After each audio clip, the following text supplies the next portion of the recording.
Hello anime lovers, स्वागत है आपका वाइपर एनिमे एक्सप्लेन्ड चैनल पर। और आज हम शुरू करने वाले हैं एक ब्रांड न्यू एनिमे को जिसका नाम है साकामोटो डेज, जिसे हाल ही में नेटफ्लिक्स पर रिलीज किया गया है। तो चलिए जानते हैं इसकी कहानी को एपिसोड नंबर 1 के साथ। कहानी की शुरुआत में हम एक हिटमैन को देखते हैं। हिटमैन उन लोगों को कहा जाता है जिनका काम किसी का खून करना होता है, और इस आदमी का नाम साकामोटो है। साकामोटो के सामने कई सारे लोग आते हैं जिन्हें वो एक एक करके मारने लगता है, और इस काम में उसे बिल्कुल भी परेशानी नहीं हो रही थी। वो इन सभी लोगों को बुरी तरह से मार देता है। और हमें बताया जाता है कि कुछ समय पहले एक लेजेंडरी हिटमैन हुआ करता था जिसका नाम था साकामोटो तारो। हर गैंगस्टर उसके नाम से डरता था और हर हिटमैन उसके जैसा बनना चाहता था। लेकिन एक दिन उसे एक लड़की से प्यार हो गया और उसने अपना हिटमैन वाला काम छोड़ दिया और उसने उस लड़की से शादी कर ली और उनको एक बेटी भी हुई। और वो काफी मोटा हो चुका है और अपनी छोटी सी दुकान पर काम करता है। एक दिन एक लड़का साकामोटो को ढूंढते हुए उसके स्टोर तक आ जाता है। इधर साकामोटो एक बच्चे को निशाना लगाते हुए देख रहा था जो बार बार उनकी दुकान पर आता है। अचानक ही इस बच्चे के बैग से इंक की बोतल गिर जाती है जिससे एक आदमी की सफेद पैंट गंदी हो जाती है। ये देख उस आदमी को गुस्सा आता है और वो उस बच्चे को उठा लेता है। वो उस बच्चे को मुक्का मारने वाला था, लेकिन साकामोटो उसका हाथ पकड़ लेता है और फिर अपनी पेंसिल उसकी गर्दन में घुसाकर उसे जान से मार देता है। असल में वो उसे मारता नहीं है, बस ऐसा करने का सोचता है और वो आदमी दुकान से बाहर चला जाता है। ये सब उस लड़के ने भी देख लिया था जो साकामोटो को ढूंढते हुए यहाँ आया था। वो जानता है कि साकामोटो उस आदमी को पेंसिल से मारने की सोच रहा था। असल में ये लड़का भी एक हिटमैन है और इसका नाम शिन है। इसे साइकिक भी कहा जाता है क्योंकि ये लोगों का दिमाग पढ़ सकता है। साकामोटो अब इसे एक थप्पड़ मारने का सोचता है, जो देख शिन डर जाता है और बोलता है कि मैं शिन हूँ और मैं आपके अंडर काम किया करता था। ये दोनों अब बाहर जाकर बैठ जाते हैं और शिन कहता है कि यानी कि सच में आप एक छोटी सी दुकान पर काम करने लगे हो। शिन चाहता था कि साकामोटो अपने पुराने काम में वापस लौट जाए। साकामोटो अपने मन में कहता है कि मेरे हिटमैन वाले दिन खत्म हो गए हैं। जो सुन शिन बोलता है कि आप लेजेंडरी हिटमैन हुआ करते थे, हर गैंगस्टर आपसे डरता था, आखिर साकामोटो वो सब कैसे छोड़ सकता है। साकामोटो उसकी बात का कोई जवाब नहीं देता और अपने नूडल्स खाने लगता है। शिन कहता है कि अब वो कितना मोटा हो गया है, उसे पहचान पाना भी मुश्किल है। इतना कह के वो अपनी सिगरेट जलाने लगता है, लेकिन साकामोटो बिजली की तेजी से उसकी सिगरेट काट देता है क्योंकि यहाँ नो स्मोकिंग का बोर्ड लगा हुआ था। साकामोटो की स्पीड देख शिन समझ जाता है कि भले ही ये मोटा हो गया है लेकिन अब भी उतना ही खतरनाक है और वो चाहे तो शिन को भी मार सकता है। तभी एक डिलीवरी वाला साकामोटो का कुछ सामान लेकर आता है और उसे साकामोटो की हेल्प भी चाहिए थी। जो सुन शिन को लगता है कि शायद साकामोटो अब भी हिटमैन वाला काम करता है और एक आम आदमी होने का दिखावा करता है, लेकिन ऐसा कुछ भी नहीं था। डिलीवरी मैन को अपना पेड़ काटने में साकामोटो की हेल्प चाहिए थी। साकामोटो टाउन के लोगों की छोटे मोटे काम में मदद करता रहता था और बच्चों से लेकर बूढ़ों तक सब उसे पसंद करते थे। इतने बड़े हिटमैन को ऐसे पिद्दी काम करते देख शिन को गुस्सा आता है और कहता है कि उसकी नजर में साकामोटो की रिस्पेक्ट कम हो गई है। इसके बाद शिन अपनी कार में जाके बैठ जाता है और सोचता है कि वो पूरे 5 साल बाद साकामोटो को देख रहा है, लेकिन वो अब भी कितना कमाल का है। मोटा शरीर होने के बाद भी उसका ऑरा कम नहीं हुआ। काश वो फिर से उसके साथ काम कर पाता। तभी शिन को अपने बॉस का कॉल आता है जो पूछता है कि क्या तुमने साकामोटो को वापस काम पर आने के लिए मना लिया।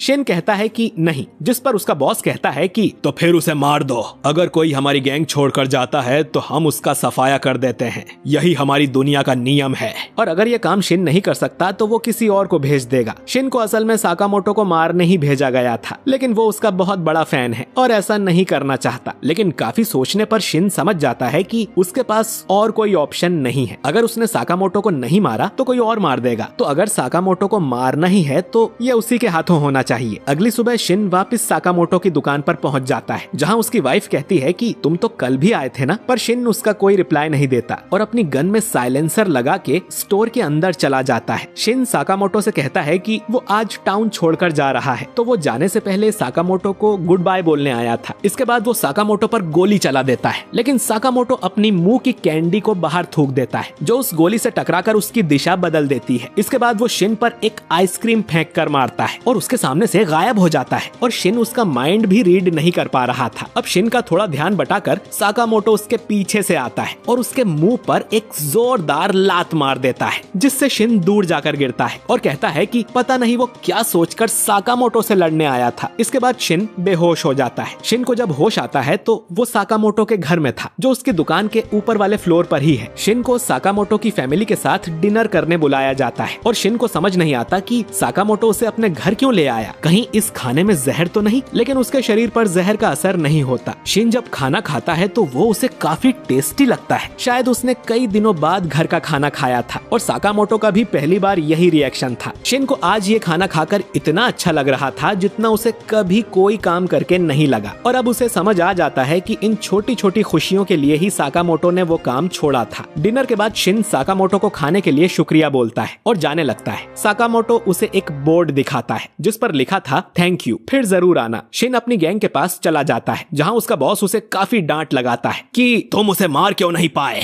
शिन अब अपने बॉस के सामने सिर झुकाकर कहता है कि साकामोटो को जिंदा रहने दो, वो अपने परिवार के साथ बहुत खुश है। ये सुन सभी हंसने लगते हैं। उसका बॉस कहता है कि साकामोटो ने हमारी दुनिया का नियम तोड़ा है और अपनी जिम्मेदारियों को पीठ दिखाई है, तो हमें उसे मारना ही होगा। शिन अब कहता है कि साकामोटो की जगह मैं मर जाता हूँ, लेकिन उन्हें जिंदा छोड़ दो। बॉस कहता है कि ठीक है, तुम मर गए तो हम साकामोटो को छोड़ देंगे। और फिर बॉस मन में कहता है कि कितना बुद्धू है ये, मैं इसकी बात क्यों ही मानूंगा। उसकी मन की बात शिन सुन लेता है और उल्टा उसी पर गन पॉइंट कर देता है, जिसके बाद इनमें लड़ाई हो जाती है। इधर साकामोटो अपनी दुकान में बैठे ये सब सुन रहा था। इसके बाद वो एक बटन दबाता है जिससे हम देखते हैं कि उसकी दुकान में ढेर सारी गन्स छुपी हुई थी। साकामोटो इनमें से बस एक टेजर गन को उठाकर निकल पड़ता है। इधर शिन किसी तरह जिंदा बचा हुआ था क्योंकि वो अपने आसपास के लोगों का माइंड रीड कर सकता है, तो उसे छुपने में काफी आसानी हो रही थी। एक आदमी तो उस पर बजूका ही फायर कर देता है, लेकिन फिर भी शिन बच जाता है। बॉस सभी से कहता है कि उसके करीब जाओगे तो वो तुम्हारा माइंड पढ़ लेगा, तो दूर रहकर ही उसे घेर लो।